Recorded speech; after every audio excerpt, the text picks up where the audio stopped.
उसने कोड़ा निकाला और अपनी लौंडी को अपने बिस्तर पे सोते हुए देखा तो उसने वो कोड़ा उस लौंडी के जिस्म पे मार दिया।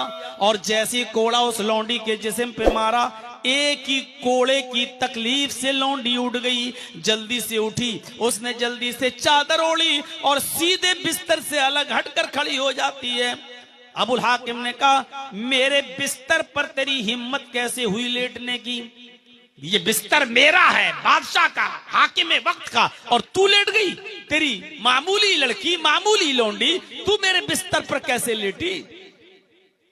उसने कहा, आका नहीं, मैं लेटना नहीं चाहती थी, मैं सोने का इरादा नहीं था, बस मैं देखना चाहती थी कि बादशाहों के बिस्तर कैसे होते हैं, आराम कितना होता है, बस देखना चाहती थी। वो तो अचानक नींद आ गई। खड़ी हो जा, खड़ी कर दिया। एक कोड़ा मार चुका था पहले, एक और मारा, चादर फट गई। एक और मारा, चादर दूसरी जगह से फट गई। एक और मारा, चादर तीसरी जगह से फट गई। एक और मारा, खाल दिखने लगी। एक और मारा, खाल फट गई। एक और मारा, उस खाल से खून गिरने लगा। मारते मारते उसने 10 कोड़े पूरे किए। लेकिन एक अजीब कैफियत, वो कोड़ा मारता जाता और लौंडी मुस्कुराती जाती। फिर दूसरा कोड़ा मारता, वो और ज्यादा मुस्कुराती। तीसरा कोड़ा मारता, उसके जिस्म से खून निकल रहा है, लेकिन लौंडी पहले से ज्यादा तेज मुस्कुराती। छठा, 7वां, 8वां कोड़ा पड़ा तो उसकी मुस्कुराहट हंसी में बदल गई। 9वां और 10वां कोड़ा मारते मारते उस लड़की की हंसी जोर से निकल गई, ये कह कहे में हंसने लगी। अबुल हाकिम ने कहा कि मैं तुझे हंसने के लिए मार रहा हूं क्या? मैं तो तकलीफ देने के लिए तुझे मार रहा हूं और तू हंस रही है। क्या मेरी मार से तुझे तकलीफ नहीं हो रही है? मैं इतने कोड़े तुझे मार रहा हूं, क्या तुझे तकलीफ नहीं हो रही है?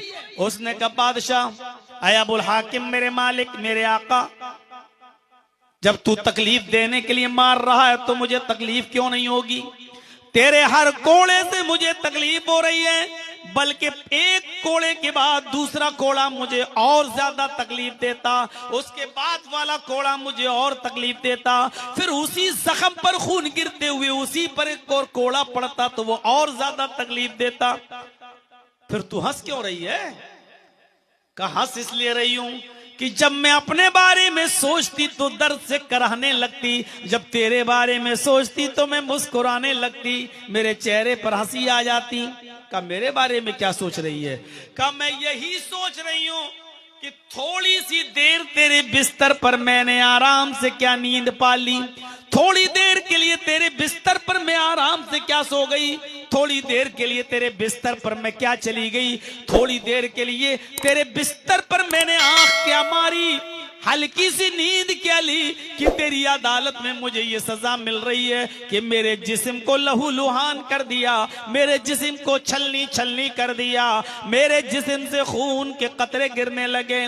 जब थोड़ी देर तेरे बिस्तर पर सोने की सजा तेरी अदालत में ये है तो मैं ये सोच रही हूं कि जिसने पूरी जिंदगी ऐशो आराम में गुजारी हो, जिसकी जिंदगी में कभी तकलीफ ना आई हो, अल्लाह की अदालत में उसकी सजा क्या होगी। मैं तेरे बारे में सोच रही हूं कि तूने तो जरा देर भी तकलीफ नहीं उठाई, तू तो पूरी जिंदगी ऐशो आराम में रहा। जब थोड़ी सी आराम की सजा तेरी अदालत में यह है कि उसके जिस्म से खून निकाल दो, तो अल्लाह की अदालत में तेरी सजा क्या होगी जिसकी पूरी जिंदगी ऐशो आराम में गुजरी है। बस एक जुमला बोला इस लौंडी ने, इस बांदी ने, इस खादिमा ने, अबुल हाकिम हमीदुद्दीन के दिल पे असर कर गया। उसने कोड़ा जमीन पर फेंका, उस लड़की के हाथ बांध दिए थे, उसको खोला और कहने लगा, जाओ जाओ, मैंने तुम्हें आजाद कर दिया, आज के बाद तुम मेरी लौंडी नहीं हो, तुम जहां जाना चाहो तुम जा सकती हो, मैंने तुम्हें अपनी गुलामी से आजाद कर दिया है, जाओ, मैंने तुम्हें आजादी दे दी। वो लौंडी आजाद कर दी गई और ये आदमी अबुल हाकिम हमीदुद्दीन ने इस्तीफा दे दिया हुकूमत से।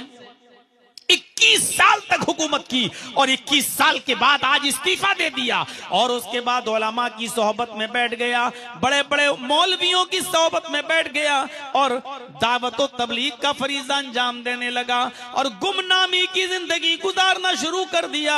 एक दिन आता है कि बीमारी ने पकड़ लिया और इसका इंतकाल हो गया। इंतकाल कहां हुआ पता नहीं, दफन कहां किया गया पता नहीं। हाकिम था, 21 साल तक हुकूमत चलाई, लेकिन इस लौंडी ने कहा अल्लाह की अदालत में तेरी सजा क्या होगी जिसकी पूरी जिंदगी ऐशो आराम से गुजरी। बस एक वर्ड ने, एक जुमले ने इसकी जिंदगी बदल दी और वहीं से निकला और गुमनामी की जिंदगी गुजारा। पूरी जिंदगी लोगों को दावत और तबलीग में देता रहा, एक अल्लाह की इबादत की तरफ बुलाता रहा, अपने आप को गुमनाम कर लिया। किसी को नहीं बताता था कि मैं हाकिम वक्त हूं, मैं बादशाह रह चुका हूं, किसी को नहीं बताता था। बस एक अल्लाह की तरफ बुलाना, नमाज पढ़ना, अपने घर में चला जाना, अल्लाह की तरफ दावत देना, नमाज पढ़ना और अपने घर में घुस जाना। मरता है तो किसी को पता नहीं चलता और जब मिट्टी हुई तो पता नहीं चला कि किसकी मिट्टी दी जा रही है और किसको दफन किया जा रहा है। मेरे भाइयों,